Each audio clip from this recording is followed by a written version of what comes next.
Hello, everyone, and welcome back to the podcast. I'm Angela, and I'm so excited to have with me today Heather Reen. And Heather lost her daughter and her partner in a head on collision in 2016. And the loss changed her forever. But what she has found since has been just as transformative. She believes that it is possible to heal and recover from anything that life throws at us. This includes loss, trauma, divorce, addiction, retrenchment, and any other big life changes or transitions. It's often through great loss and change that we tap into our hidden strengths and connect with the most authentic version of ourselves. By embracing the truth of who we are and healing from within, we create meaningful, fulfilling relationships with ourselves and others. Heather has walked this road herself, and it gives purpose and meaning to her own experiences to walk the road with others. And so I know that you are an example of, what grief can really do, and how we can really move through it and be transformed by it and still live a fulfilling life. And so I really am so thrilled to have you here today, and welcome to the podcast. Thank you so much, Angela. It's great to be here. Yeah. So tell us just a little bit more about your background and really how you ended up doing what you do now. Okay, so interesting question. I didn't do any of what I'm doing now prior to my accident. And the head-on collision where my daughter and my partner were killed, um, really did turn my whole world and life upside down. And it's only really since then that my life has taken a very different direction in terms of the work that I do. Prior to that, I did have my own business as well, but it was along very different lines. It was creative, but I didn't work with people the same way that I am now. Yeah. And in many of these interviews that I do, that's really what happens to people is they are on some type of life trajectory, like I was in education, and then it just throws you into this new arena. And I actually love what I'm doing now. I wouldn't say that I didn't love what I was doing before, but it's just a whole new chapter, it feels like. Is that what it feels like to you? Yeah, absolutely. And I think if I look back, my accident was almost next year, it'll be 10 years ago. And there've been different chapters kind of along the way, and as I've healed and worked through stuff, so my work has kind of evolved as well. And the chapters have kind of unfolded. And that, the same thing happened at the beginning of this year. It felt like I woke up one day and went, okay, wait, hold on a second. Um, I felt very much like the title that I was working under needed to shift.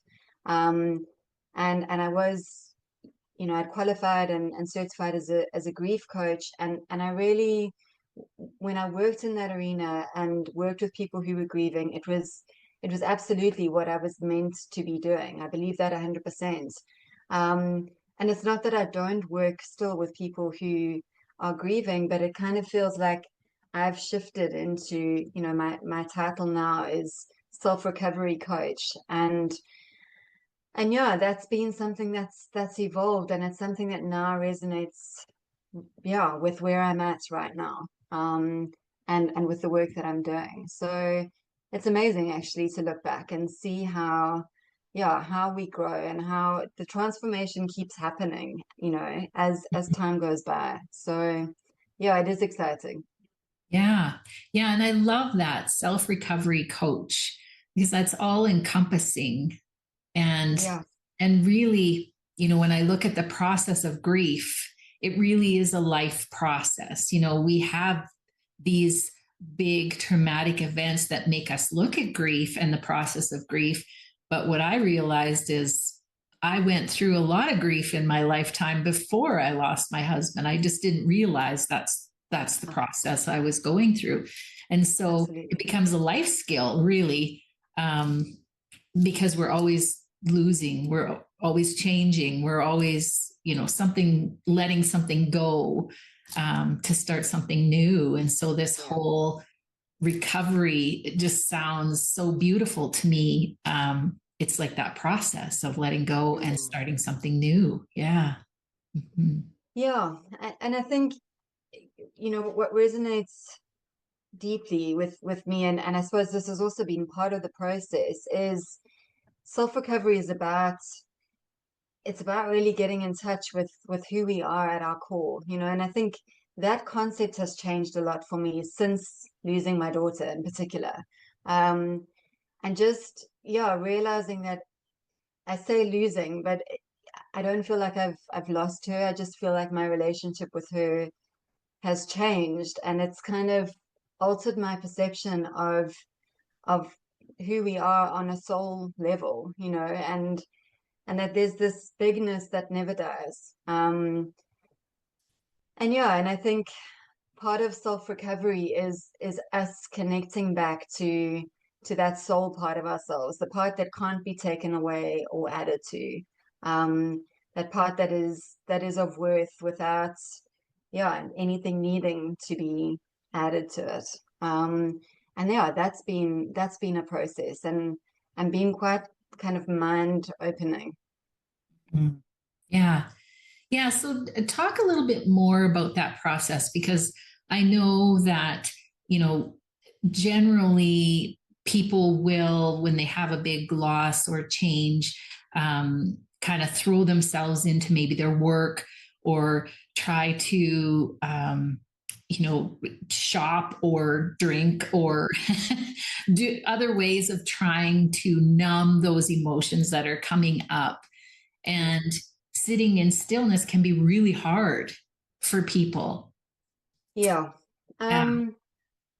So yeah, I had the advantage. I absolutely see it as an advantage. I had stopped drinking about 4 years before my accident, and in fact today I'm celebrating 13 years sober, Mm. um, which, yeah, has been such an amazing part of my journey, and also part of being able to deal with a loss that I never ever thought I would be able to deal with. And I remember kind of, I hadn't really dealt with much grief or loss prior to 2016. And it was always something that I was quite scared of, because I kind of felt like, how do people get through this? Um, and something that being in recovery very much equipped me with was the concept of acceptance. And it was, not to say that you're going to enjoy every aspect of life, or that it's going to be easy, but acceptance means that I take life as it comes, and when things happen, it's not about being in resistance to them. It's kind of going, okay, this is what it is, and how am I going to deal with this? Um, and when I can choose and live in acceptance, I experience far greater levels of peace and serenity. And yeah, those were tools that I really, really needed when this happened, and yeah, it's not something that feels like, people will go, but how can you accept something so unacceptable? Your 8-year-old daughter died. That is not okay. And I'm not saying it felt okay. I'm not saying it was, happy butterflies and roses, but there was very much a sense of, okay, this has happened, and yeah, how am I going to deal with this? And the other things that I'd fortunately in those 4 years learned how to sit with and go through were feelings, and allowing myself to feel whatever the feelings were that were coming up, and realizing that that is such an important part of healing and of moving through, and it's not about getting stuck. It's just about, okay, this is what's coming up. The only way to get through it is to allow myself to go through it. And yeah, kind of giving myself permission to do that in whatever way felt right for me. Um, and yeah, those were huge gifts. And really, yeah, I believe made this process a lot more manageable than it would have been if I had still been drinking and if I didn't have tools, with which to deal with hard things in life. Yeah, that's huge. And um, it's like through this whole process of acceptance and feeling into those emotions, we start to discover a little bit more about who we truly are. And I talk a lot about this, the whole process of grief really forcing me to look at myself and discover more about who I truly am. And so, can you talk a little bit more about that? Discovering, because people want to find their purpose or they want to find, what they're supposed to be doing in life, but So, it was more about, going inward and discovering me. yeah. Yeah, I mean, I remember I was still in hospital. I was very badly injured in that accident, and so was my other daughter. And so I was in hospital for almost 3 months. And I remember waking up the one morning and having a conversation with, I call him God, my higher power, someone bigger than me, whatever label you. Yeah, I don't like to label these things, but I remember kind of going, okay, God, like this has happened, and I accept that it was Jesse's time, I don't understand it, but I do accept it. But I need I need good things to come out of this. This can't be for nothing. And I don't have a clue what that's going to look like. I'm still in a hospital bed in a wheelchair, can't walk, can't even think straight, but I need good stuff to come out of this. And I'm willing to be a vessel for that. You can do all the hard work. But yeah, there was definitely this sense of setting an intention of, I don't know what life is going to look like now, but I need this to have a purpose. And I suppose, the focus then and for a long time was on me getting better. And that was on a physical level and an emotional level and a spiritual level. Like there were all these levels of healing that needed to happen. Um, and what I think I realized early on is that as much as everything felt broken, my body felt broken, my heart felt broken, um, my life felt very turned on its head. But I was able to connect with this warrior inside me. And I didn't know she was there. I didn't know she was there until this happened. Because if you'd asked me and you'd gone, okay, Heather, you've got two choices here. You can either stay alive and you can deal with the loss of your daughter and a broken body, smashed feet, wheelchair, head injury, and like a lot of trauma. Or you can die and you can kind of, go to a better place. I probably would have gone, okay, no, this side sounds really hard and really painful. I'm not so keen on that. Like, let me rather opt for the easier option. Um, and there was a deeper, bigger, stronger part of me that fought. Um, there were doctors who'd said to my family, "You need to get her. She will be lucky to make it through the night." That was the state I was in the night of my accident, and yeah, it is an absolute miracle that I'm here, and I believe that that part of that is definitely God as I understand God, but yeah, it's also this fighter in me who was far stronger than I realized, um, and has served me very well through this process. Yeah. Wow. That's amazing. Yeah, And you said that you have another daughter. I do. Yeah. Okay. And how is that going? Like how is your relationship with her now?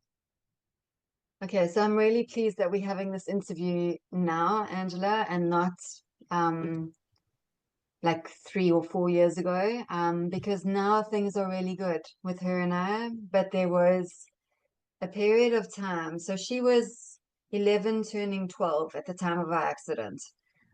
So she was kind of just entering into pre-teens and had obviously lost her sister, and thought she was going to lose me. And in a lot of ways, she probably did feel like she lost me.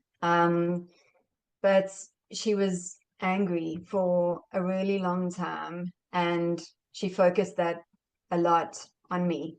And so our relationship for literally it felt like a lifetime. It was probably about 5 years, but it was really tough. Mhm. That has honestly been one of the hardest parts of this whole situation. And yeah, post accident, like, yeah, there was something so definite about Jess dying and being able to kind of, or having to deal with that loss, which was huge.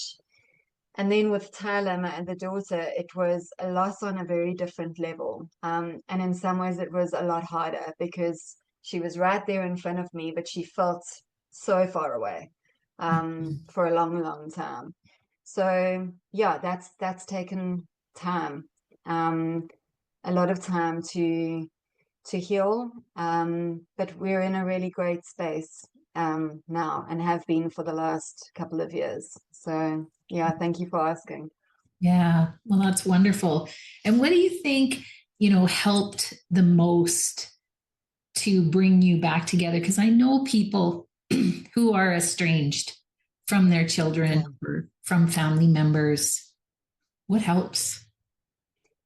Okay, so sure. I mean, for a long time it was acceptance, and that went very up and down. And I had moments of going, okay, I accept that this is just where things are at right now. I accept that she's angry and she's battling and she's got a lot of her own stuff going on in this mix.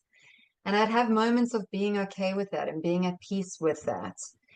But there were also other moments where it was exceptionally hard, and I wanted to fix. I really wanted to fix this. I'm a fixer and I'm a solution orientated.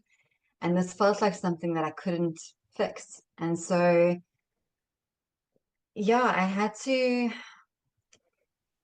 to surrender a hell of a lot.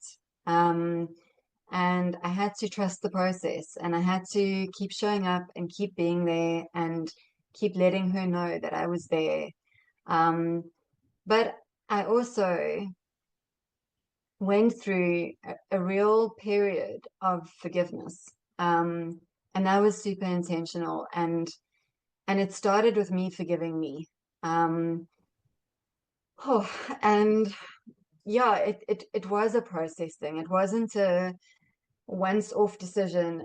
It was a letting go, letting go, because part of not forgiving is that we build these walls and they're there to protect us. And I was scared to forgive because it meant that I would need to drop the walls. And I didn't want to get hurt. I didn't feel like I had the capacity for any more pain. Um, but it got to a stage where I knew that forgiveness was the answer. And yeah, it started with me directing that at me, and forgiving myself even for things that I hadn't intentionally done, and things that, you know, it wasn't my fault that we had a head-on collision. It wasn't anybody's fault.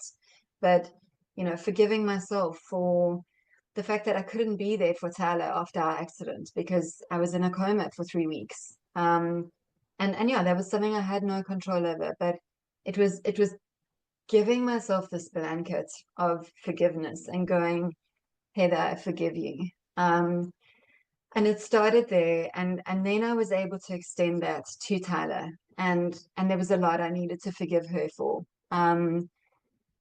And that was a process, and it wasn't something I ever verbalized with her. It was just something that I did within me for me.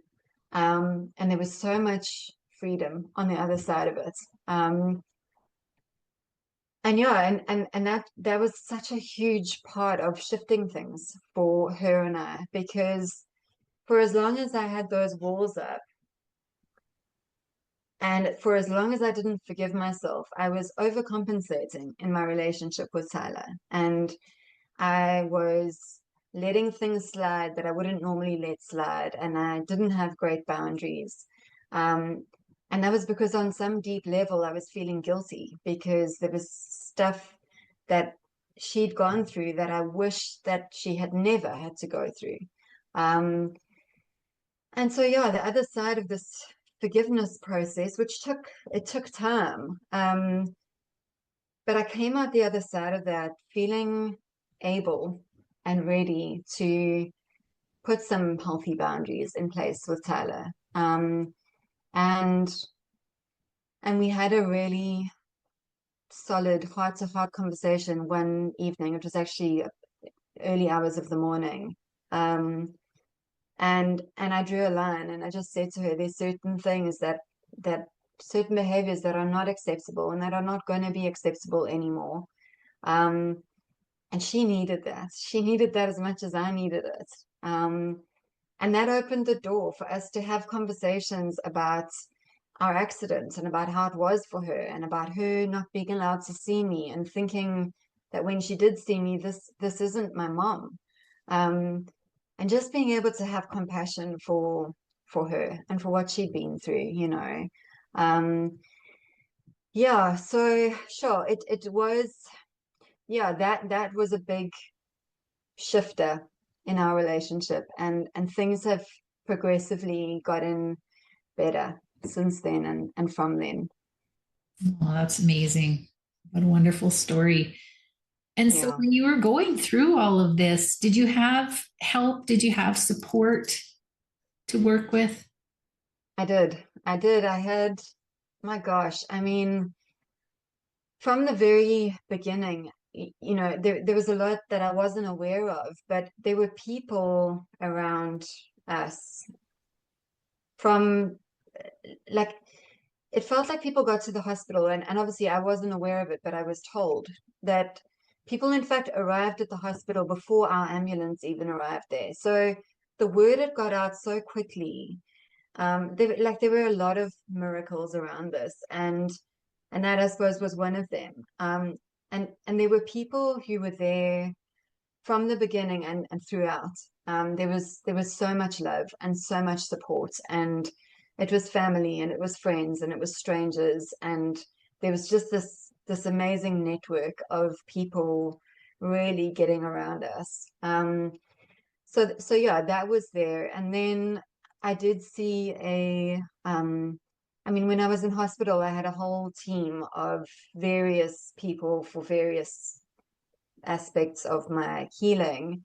And when I got out of hospital, I saw a neuropsychologist for a while. And yeah, I never saw anyone specifically about grief.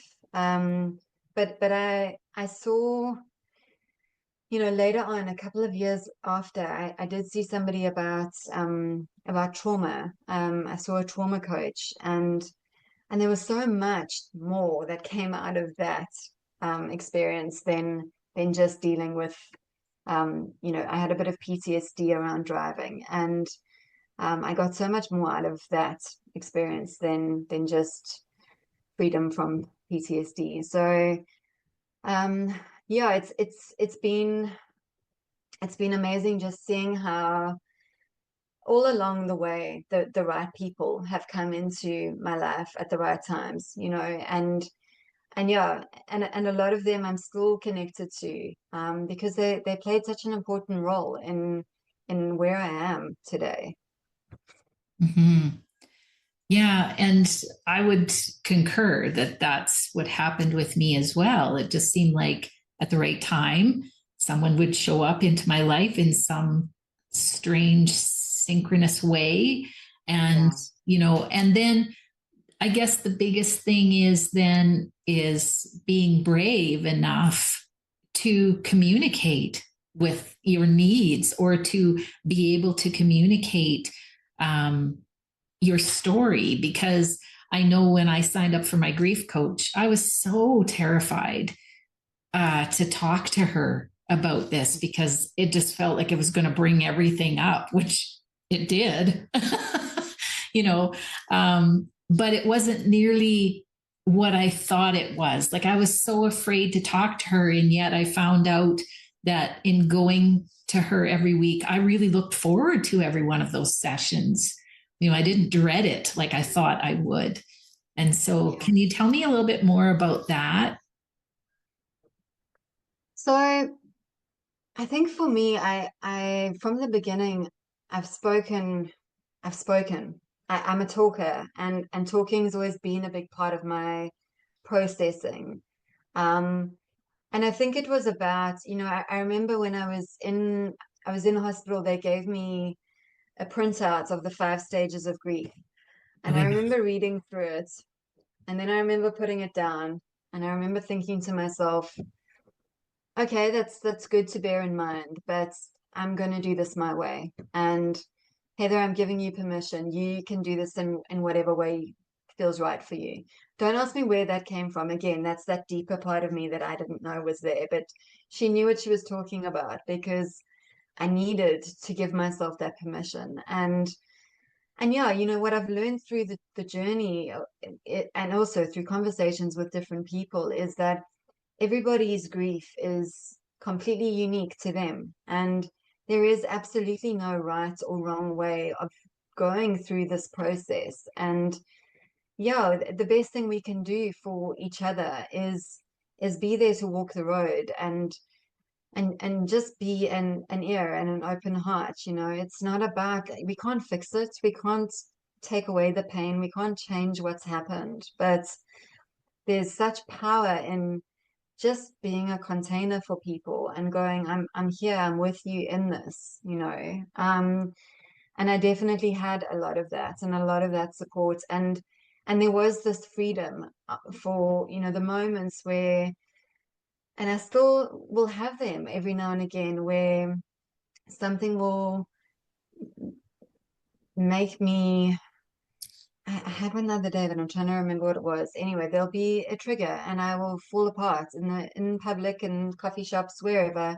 I'll see a little girl who reminds me so much of JC, and the tears will just stream down my face. It happened at the beach the other day.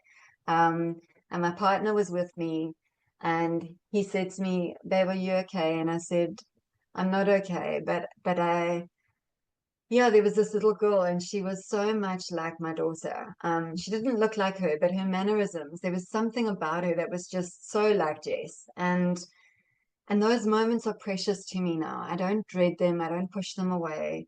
Those are my moments of, yeah, being reminded, but connecting. And I'm blessed because I've got people who I feel able to speak to about those moments. And when I sit there and the tears come out of my eyes, and then I'm able to move on with my day. It's not like I think there's this fear of, if I let myself feel anything, I'm never going to get out of bed again, or I'm never going to stop crying. And yeah, my experience has been the opposite. It's kind of been when I allow myself to feel the feelings when they come up, and sometimes they do come up unexpectedly, but it's in just going, okay, I see you, and it's okay.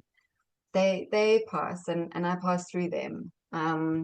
So yeah, those are some of the things that have definitely helped along the way. I love that. So, you have to tell me or explain to me what a soul collage is. Okay. Okay, so I thought you might ask about this, and so I actually brought some of my cards with me, and I'll only share one with you because I feel like it ties in with transformation and with grief and with change.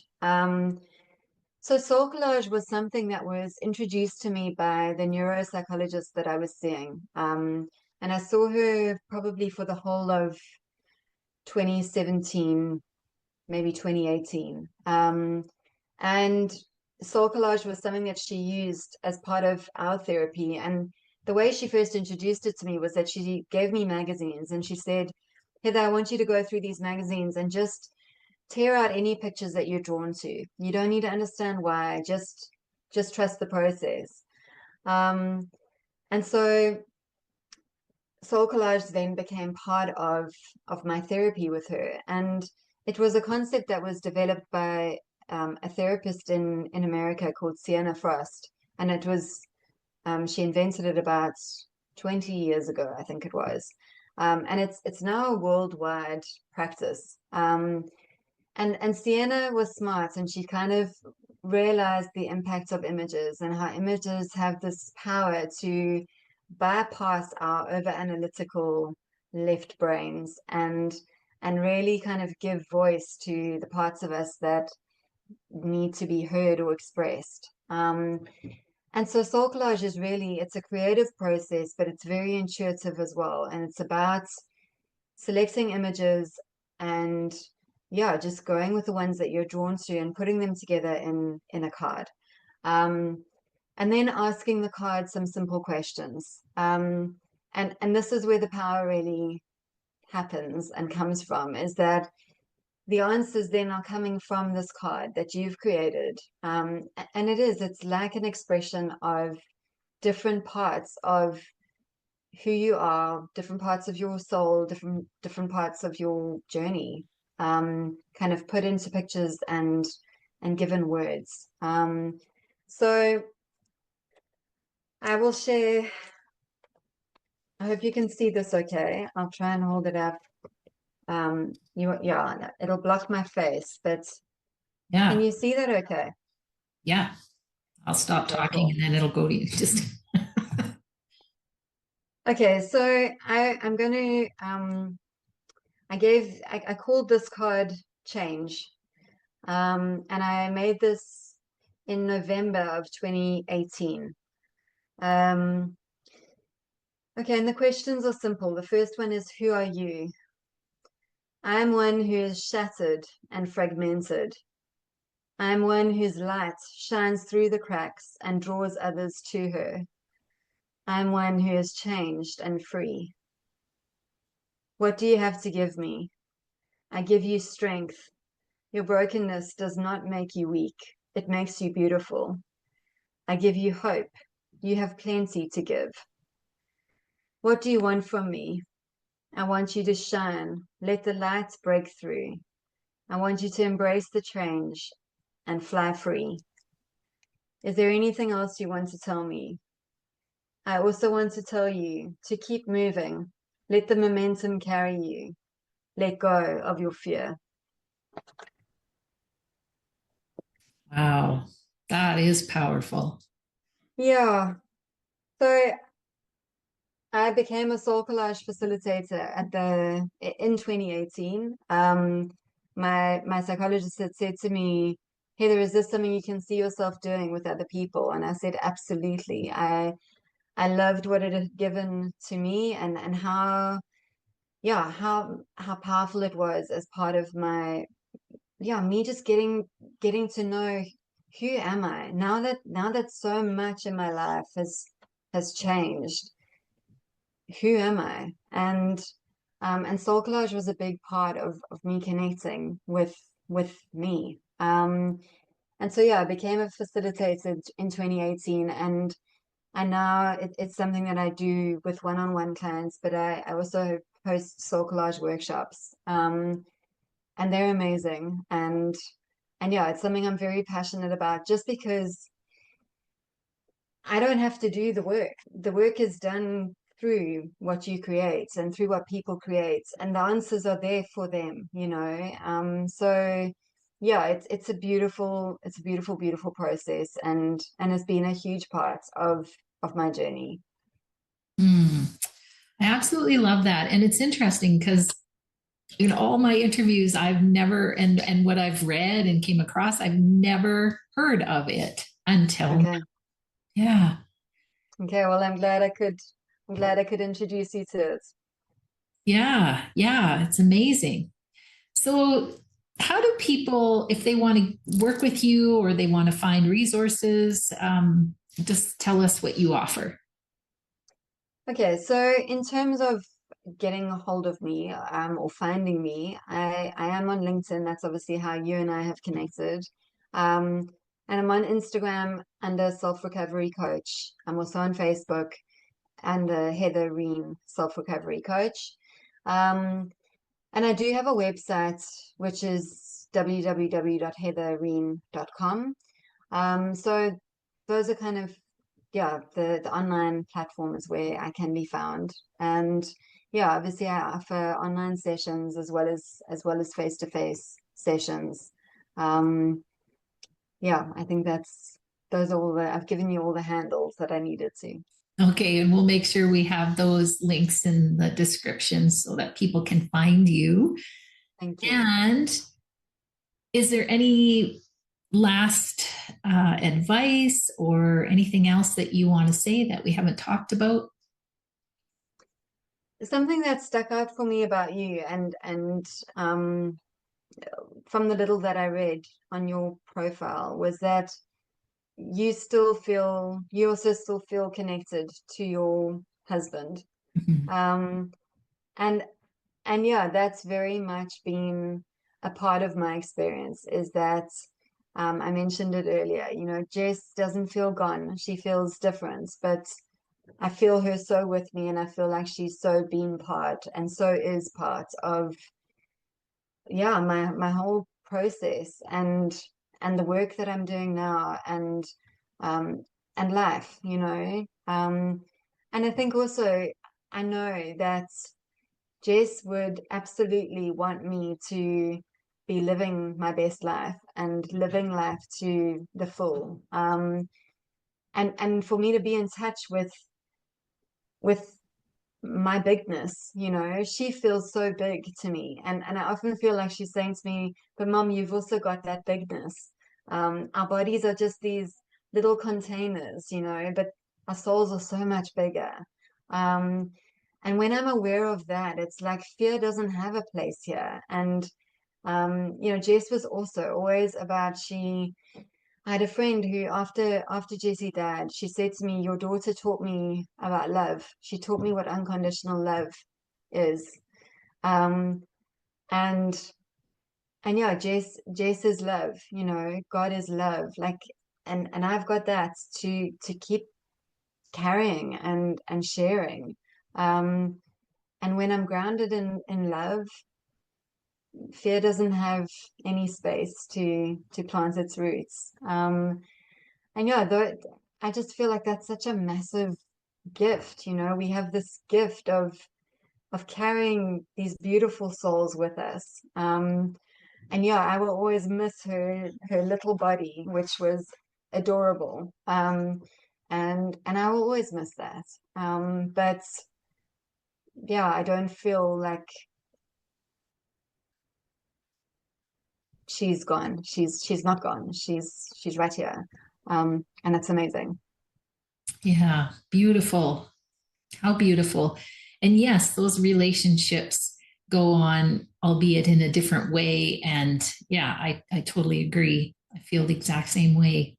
And it is a gift to be able to Mm, experience that. Yeah. And to feel the bigness as you talk about. Yeah. yeah. Yeah. So thank you again for taking the time. And I really encourage people to find your website and your LinkedIn and to just maybe have a look at that soul collage because it seems really powerful to me. It's something to try. Yeah. Yeah, so I mean, Soul Collage, as far as I know, is available worldwide. And so if it is something that, people watching this would like to find out more about, there is a Soul Collage website that they can go to and find workshops closer to where they live. Um, it is very, very powerful, and I would encourage everybody to at least give it a try once. Yeah. Well, thank you again so much for being Thank you, here. Angela. It's been great chatting to you, and yeah, amazing to meet you. Thank you. Thank you. And thanks everyone for listening. And bye for now.